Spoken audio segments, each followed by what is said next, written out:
Welcome back, everyone. Child Development Services Director Phyllis Montrose is in because, you know, we're doing Community Action Month. So welcome. Welcome. Thank you. All right. So what is this Community Action Month? So May is always Community Action Month, celebrating the services that we provide to the community and appreciating our staff for the hard work that they do. Yeah. WOCAP assists with heating costs, electric.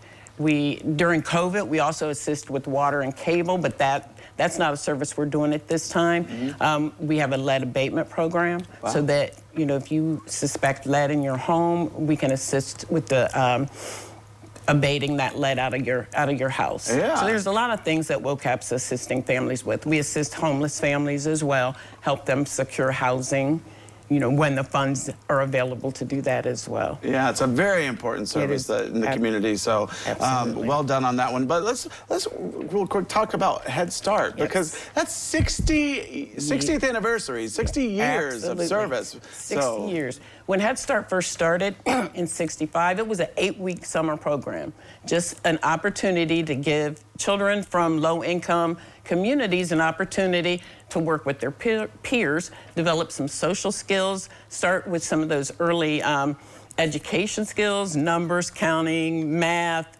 recognizing their name, and it's just been a successful program all along. That's how it started, right? That's exactly how it started. So is that the continuation of today? So is it now, the same thing? Now Head Start is full year, so we have an early Head Start program, and that serves children birth to 3, and that's 12 months out of the year. They come 5 days a week, 6.5 hours. Some of our classrooms run 7 hours.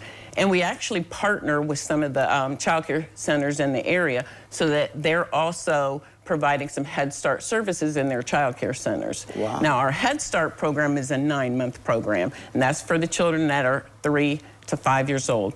We work closely with the school districts. So all of the kids, when they come in, they have an assessment completed. Mm-hmm. So we want to see where they're at developmentally. And then we're able to add to those goals. We actually have the parents develop goals, what they want their child to work on, you know, in those early years. Yeah, I think the name is clever because you want children to have a head start in life, you know? It's Absolutely. Like you get them going and learn, and, you know, that way they can succeed later. Mm-hmm. And so this is a perfect opportunity. Great opportunity. And then I always like to say, you know, our parents are also one of our biggest supports in our program.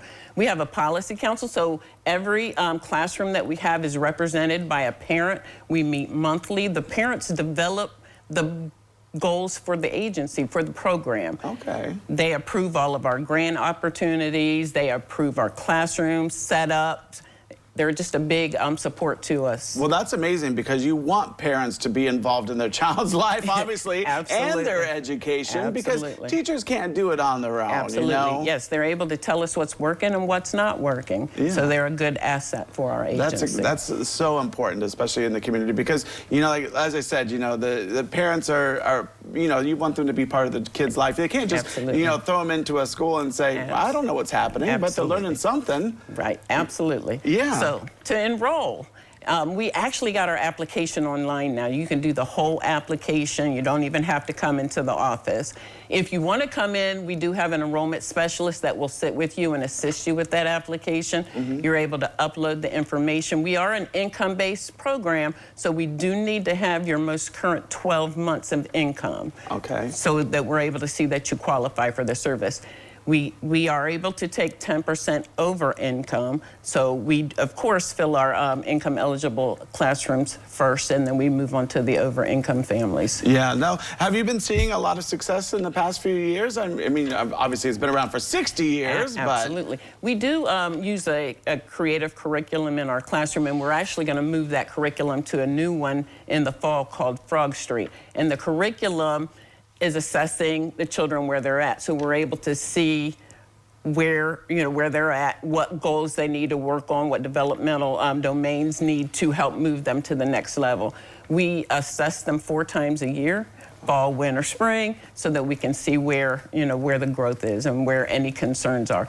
If we have a child that has concerns, we do work with the school district. So they're able to come in and do testing for us. And then if they need additional support, then they may put them on an IEP and then provide some itinerant services for them. Yeah, I'm sure, Phyllis, I'm sure this has had so many success stories throughout those 60 years. So something to be very proud of. Absolutely. Yeah, so thank you for coming on today. I really appreciate it. Thank you. All right, well, don't go away because we'll look at the weather forecast when we return.